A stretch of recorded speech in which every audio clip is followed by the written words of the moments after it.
권리금 계약서는 기존 임차인과 신규 임차인이 계약 내용을 합의한 후에 작성하게 됩니다. 권리금 계약서 작성 전에 임대인의 동의를 꼭 구할 필요까지는 없습니다. 임대인이 신규 임대차 계약에 대한 월세 등에 대한 의사를 명확하게 밝히지 않더라도 권리금 계약 체결하는데 아무런 문제가 없습니다. 권리금 계약서 특약사항을 활용하면 됩니다. 권리금 계약서는 크게 첫 번째 부동산의 표시, 두 번째 계약 내용, 세 번째 현재의 임대차 계약 현황, 네 번째 특약사항, 그리고 마지막으로 당사자, 계약 당사자로 나눠지게 됩니다. 첫 번째 부동산의 표시에서는 이 소재지, 면적은 등기부 등본이나 건축물 대장을 확인해서 명기하면 되고요. 상호나 업종은 이 임차인의 사업자 등록증에서 확인하면 되겠죠. 두 번째 계약 내용에서는 이 권리금 계약의 총 권리금, 그리고 계약금, 잔금, 이 권리금 양수도에 따른 양도 범위 등을 이제 기재하고요. 이 영업시설물에 대한 구체적인 이 목록 등을 별도로 기재할 필요가 있다면 그때는 이 별지를 첨부해도 좋습니다. 실무상 계약금은 보통은 총 권리금의 10%로 설정하는 경우가 많지만 이 양 당사자의 합의로 5% 등으로 조정해도 좋겠죠. 이 권리금 계약의 일반적인 사항은 또 제2조에서 임차물의 양도, 제3조에서 수익 및 조세 후 귀속, 제4조에서 계약의 해제, 그 내용을 담고 있고요. 세 번째 임차인의 임대차 계약 현황에서는 이 기존 임차인하고 임대인 간의 계약 내용들이죠. 임대차 보증금, 월세, 관리비, 계약 기간 등 현재 임대차 계약의 주요한 내용을 기재하고요. 네 번째 가장 중요한 특약사항입니다. 특약사항에서는 이 해당 계약에서 발생할 수 있는 특수한 내용을 담게 되고, 이 화면에 보이는 특약 내용은 가장 일반적으로 이 권리금 계약 체결 시에 자주 기재하는 특약 내용 사례들입니다.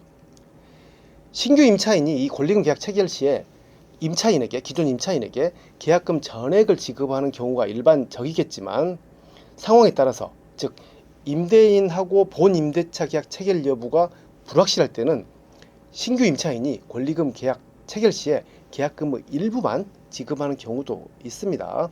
그에 따른 특약사항을 담아 봤는데요.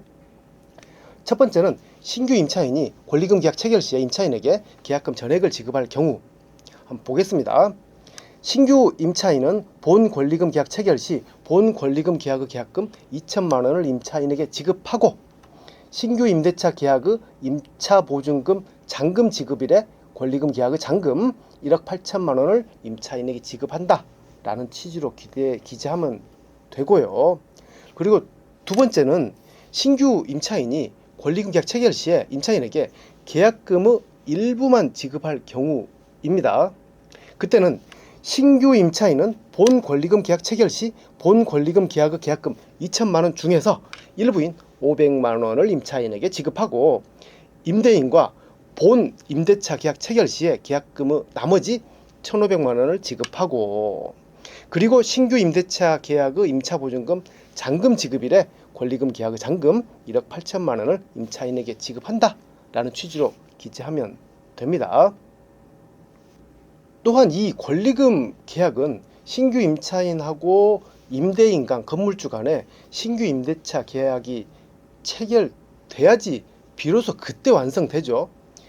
임대인은 무리한 요구로 인해서 계약이 파기될 때를 대비할 필요가 있습니다.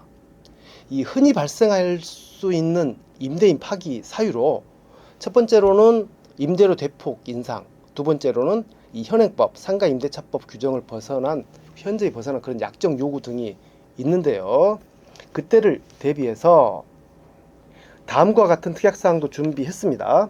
신규 임차인은 임대인이 신규 임대차 계약의 월세를 기존 임대료보다 10% 초과하여 요구하거나 상가임대차법 규정에 현저히 위반된 내용의 임대차 조건을 요구할 경우에는 본 권리금 계약을 해지할 수 있고, 이때 임차인은 받은 계약금을 신규 임차인에게 반환해야 한다라는 취지의 특약사항 삽입도 고려할 필요가 있습니다. 마지막으로 이 양도인과 양수인 둘 간의 인적사항을 확인하고 각각 서명 날인하면 되겠습니다.